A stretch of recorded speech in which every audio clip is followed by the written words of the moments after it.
Hello scale modelers from YouTube, and welcome to my channel. This is another episode of the Throwback in Time. In this video, I'm going to show you a car kit which I built also, back in the 80s, and the story of a group of daredevil racers decided to accept a challenge of a French newspaper, with focus on the car that first completed that challenge. The car is the 1907 Itala that participated, and won, the raid from Beijing to Paris in 1907. It all began on January 31, 1907, when the French newspaper Le Matin published the following announcement. What we have to prove today is that since man has a car, he can do anything and go anywhere. Is there anyone willing to travel by car from Beijing to Paris next summer? The event was not a speed race and there were no prizes upon arrival, aside from the glory of having accomplished an epic undertaking, and the winner would be awarded a bottle of Mumm champagne. 40 crews accepted the challenge, paying a down payment of 2,000 French francs. But on the date of departure to China, only 5 teams showed up.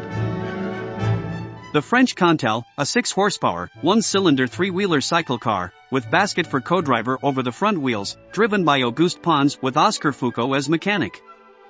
The 10-horsepower, 2-cylinders de Dion Bouton, a French car driven by Georges Cormier with Edgardo Longoni as passenger. An identical de Dion Bouton, driven by Victor Collignon, with Jean Bizek as mechanic. The 15-horsepower, 4-cylinders Dutch-built Spiker, driven by Charles Goddard, along with Jean du Tillis, one of Matin's chief journalists. And the Itala, with a 7-liter engine, 4 cylinders, and 40 horsepower, driven by Prince Scipione Borghese from Italy, accompanied by the mechanic Ettore Gazzardi, and the journalist Luigi Barzini. There was no traveling assistance, no road maps, no service parks, no support vehicles, and no petrol stations. Therefore, each team had to organize oil, fuel, and tire supplies independently. Indeed, the only predetermined assistance was just the fuel sent to several stops by camel caravans, periodically along the way.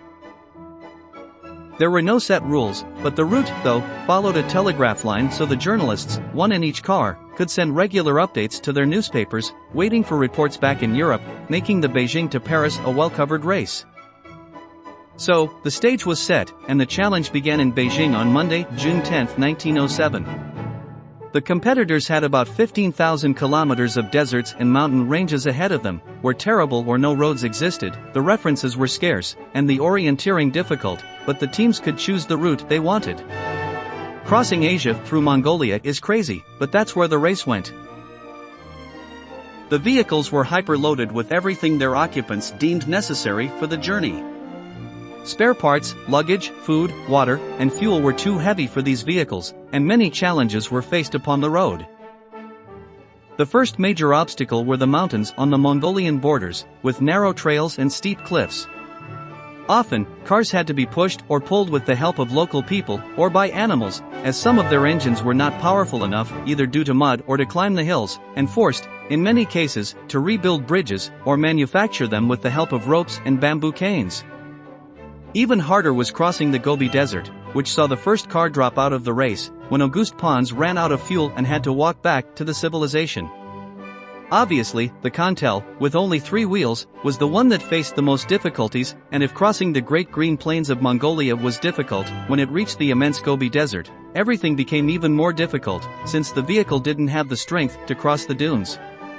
So, he used up a lot of fuel, and what he needed was transported in the Dutch Spiker. A communication error left the tricycle behind, and when its driver needed fuel, he couldn't find it and so it fell by the wayside. He was alone in the desert for a day and a half, almost dying out of thirst before local nomads found him and his co-driver. The little Cantal was left to rust in the desert. After crossing the desert, it can be said that the race has really begun. The Prince Scipione Borghese decided to go around the Baikal Lake on the way to Irkutsk, instead of using the boat that was planned by the organization, but the route chosen by the Italian was practically unknown. On the 28th of June, the Itala left the port of Misawa, but the road Borghese had hoped to find did not exist. The path that had been referenced to him had either disappeared or was blocked by fallen trees, and the existing bridges offered little resistance, some of which collapsed after the Itala passed. In one of them, the fall almost ended the race of the Italian. To continue, he had to use the constructions of the Trans-Siberian. With 2 wheels on the middle of the line, and 2 on the side barrier, he continued his way to Irkutsk, not before having lost some time in getting permission from the Siberian government to use this road. The group formed by Dion Boughton and Spiker, who had followed the path initially planned, arrived in Irkutsk by train, after waiting 2 days for the boat that should have guaranteed them the crossing of Baikal Lake. Goddard had problems with his Spiker, the ignition magneto didn't work and the gearbox had an oil leak. Even so, he decided to continue, but in Cheremkovo the situation got complicated, and the Spiker driver opted for an alternative solution. He put the car on a train to Tomsk, a journey of 1,350 kilometers, where he was known at a Russian technical university.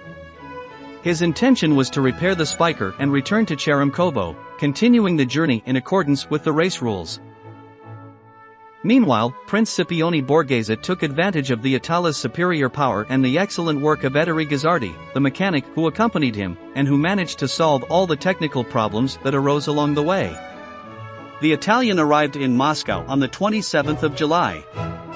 His advantage was so great that it allowed him to attend all the receptions and dinners given in his honor. After this fantastic reception, Borghese made the decision to make a long detour from the initial route of the race to go to St. Petersburg, where the imperial court resided at the time. There were more receptions and more cheers before the calendar called him back on the road for the final trip to Paris. Prince Scipione Borghese arrived in the French capital on August 10, 1907, 62 days after leaving Beijing. It was a gray and rainy day, but that didn't stop the crowd from rushing to the boulevards to win the passage of the Itala.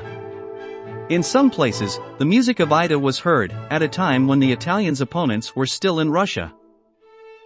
The squad of Borghese's pursuers arrived in Paris on August 31, 1907, about 3 weeks after the Italian. Its reception was once again festive, but the newspaper Le Matin had not achieved what was its main objective, to promote the French car industry, although it had managed to affirm the car as the new means of transport in the modern world. For some years now, the Beijing to Paris has been a grueling race for vintage cars that winds its way over a distance of just over 12,000 kilometers to be completed in 33 days. The perfectly restored Itala retraced some sections of the famous raid on its centenary in 2007. The Itala, perfectly restored and preserved, is part of the permanent collection of the Turin Automobile Museum, as we can see in this postcard that I have in my collection.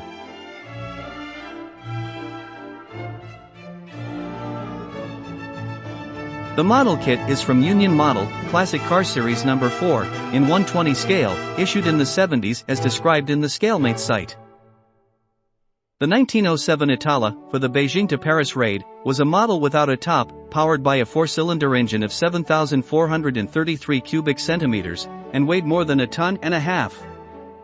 The engine developed 45 horsepower, which allowed the car a maximum speed of 95 km per hour and was specifically equipped with large fuel tanks. Although it is not a 4-wheel drive vehicle, the Itala occupies a fundamental role in the history of off-road vehicles. I enjoyed making this video, because I've learned so much when I was researching the information from this historic race. It can be considered as the first major car rally, and it was a transcendent challenge for the time. The participants were really heroes, and also pioneers of motorsports, by taking this epic journey. As I said at the beginning of the video, I built this kit, back in the 80s, and this is another one that fortunately survived, even during the long time I was away from the hobby. It was in its box until 2019, and now it's on a display shelf, as it should be and deserves. The kit in 1/20th scale is not very detailed, and obviously was not a high-quality build. But for the skills and the tools that I had at the time, it's quite acceptable. It was all hand-painted, even the body parts, as I always did back then. The decals with the age are already a little bit yellow, but I think the kit is still nice. Thank you to all my subscribers, and many thanks for watching. If you like this video, please give it a thumbs up and comment down below with any question or feedback. See you in the next video.